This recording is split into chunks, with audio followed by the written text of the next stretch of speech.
কিছু এই যে আমরা ধর্ম পালন করছি এর মূল তো রাসূল পাক সাল্লাল্লাহু আলাইহি ওয়াসাল্লাম। তো সব ধর্মের মূল ধর্ম হচ্ছে মিলাদে মুস্তাফা। কি বুঝতে পারছেন না? সব ধর্মের যত আছে নামাজ রোজা, আজ আমরা যে 5 ওয়াক্ত মসজিদে গিয়ে নামাজ পড়ছি, মিনারে গিয়ে আমরা আজান দিচ্ছি, আজ আজান আসতো না, না নামাজ আসতো না, মসজিদ আসতো নাই, টুপি আসতো।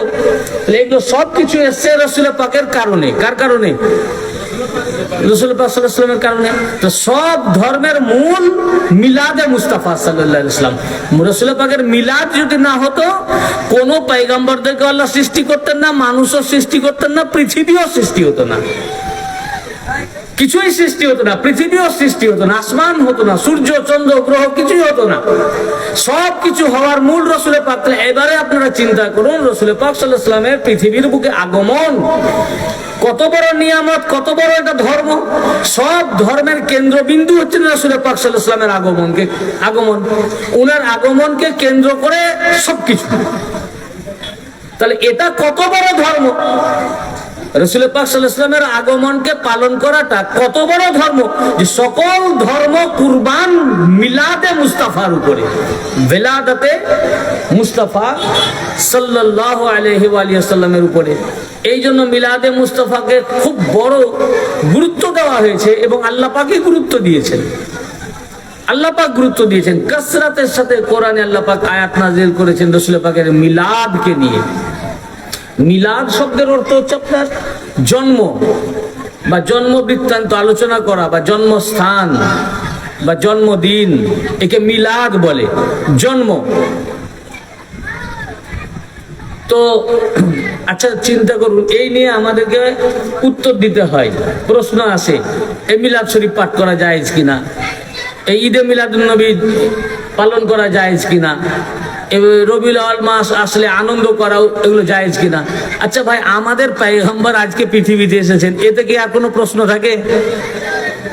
আমাদের নবী আজকে এই মাসে পৃথিবীর বুকে এসেছেন, এর চেয়ে বড় আনন্দ আর কি হতে পারে? এই প্রশ্নটা কাদের হতে পারে? গায়র মুসলিমের, অমুসলিম যারা। কি বলুন, যে আমরা রবিউল আউয়াল মাসে আনন্দ করব কিনা, বা এটা করা উচিত নয়, বা এটা জায়েজ নয়, এ কথা, এ প্রশ্ন উত্থাপিত হতে পারে গায়র মুসলিম। একজন মুসলমান এ প্রশ্ন করতে পারে? আমাদের পয়গম্বর আজকের দিন এসেছেন, আমাদের নবী আজকে পৃথিবীতে এসেছেন, আমাদের ঘরে বাচ্চা জন্মগ্রহণ করলো, সেদিন যদি ওয়াহাবির ঘরেও বাচ্চা জন্মগ্রহণ করে, সেও আনন্দ করে। তার বাচ্চাও তো পৃথিবীতে আসতো না যদি নবী পাক পৃথিবীতে না আসতেন। ঈদুল ফিতরের ঈদ আসতো না যদি নবী পাক না আসতেন। ঈদুল আজহার ঈদ আসতো না যদি নবী পাক না আসতেন। ঈদুল ফিতরের আগে তো রোজাও আসতো না যদি নবী পাক না আসতেন। সব তো উনাকে কেন্দ্র করে। তো এর জন্য কি ভাই কারো প্রশ্ন থাকা, কোনো মুমিন বান্দার কি প্রশ্ন থাকা উচিত যে আজ রাসূল পাকের জন্মদিন, আমরা খুশি করব কিনা? আমাকে খুব অবাক লাগে যখন এই যে কিছুদিন আগে মুহররম পাক গেল, যখনই মুহররম শরীফ আসে, মুহররম শরীফ মানে রাসূল পাকের ঘরের দুঃখ, ব্যথা, বেদনা। রাসূল পাক সাল্লাল্লাহু আলাইহি ওয়াসাল্লামের ঘরের উপরে মুসিবত এসেছিল, বালা এসেছিল, বিপদ এসেছিল, এবং তাদেরকে নির্মম ভাবে রাসূল পাকের ঘরানাকে, ঔলাদকে, ওনার পরিবার পরিজনকে তৃষ্ণার্ত এবং ভুখার্ত অবস্থায় কারবালার ময়দানে শহীদ করা হয়েছে, ওনাদের 72 জনাকে,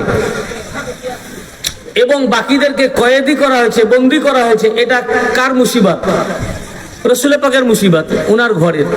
তো রাসূল পাক সাল্লাল্লাহু আলাইহি ওয়া সাল্লামের ঘরের যখন মুসিবত আসে, এই কিছুদিন আগে মুহররম পাক গেল, তো না আমাদের কাছে শুধু প্রশ্নের উপর প্রশ্ন আসছে, মুহররম করা জায়েজ না না জায়েজ, এটা বেদাত, এটা হারাম, নোহা করা, কন্দন করা, দুঃখ করা যাবে না। রাসূল পাক সাল্লাল্লাহু আলাইহি ওয়াসাল্লামের ঘরে যখন মুসিবত আসছে, তখন আমরা গমজাদা হচ্ছি, কেন আমরা ওনার গোলাম, উনি আমাদের নবী, আমাদের সরদার। উনার ঘরের যখন মুসিবত আসছে, তখন যখন আমরা শোক পালন করছি, বুঝে শোক পালন করা যাবে না। আবার আজকে নবী পাক জন্মগ্রহণ করেছেন এই মাসে, উনার জন্মদিনকে খুশি মানে ইয়াদ করে আমরা খুশি করছি, আনন্দ করছি, মিষ্টি খাচ্ছি, বিরিয়ানি খাচ্ছি, তখন বলছে যে না, উনার খুশিটা আনন্দ করা যাবে না।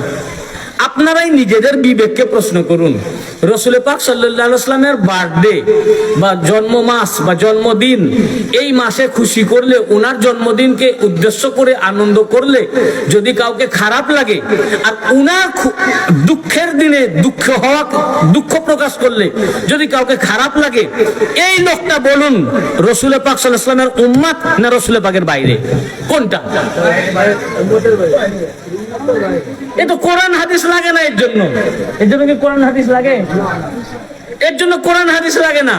রাসূল পাক সাল্লাল্লাহু আলাইহি ওয়াসাল্লামের ঘরে মুসিবত আসছে, তখন আমরা দুঃখ করছি, বলছে দুঃখ করা যাবে না, শোক করা যাবে না। আবার উনার ঘরে যখন রাসূল পাক নিজেই জন্মগ্রহণ করছেন, উনার আনন্দ, উনার পাইদাইশ, পৃথিবীতে আগমন, তখন বলছে আজকে উনার জন্মদিনে আনন্দ করা যাবে না।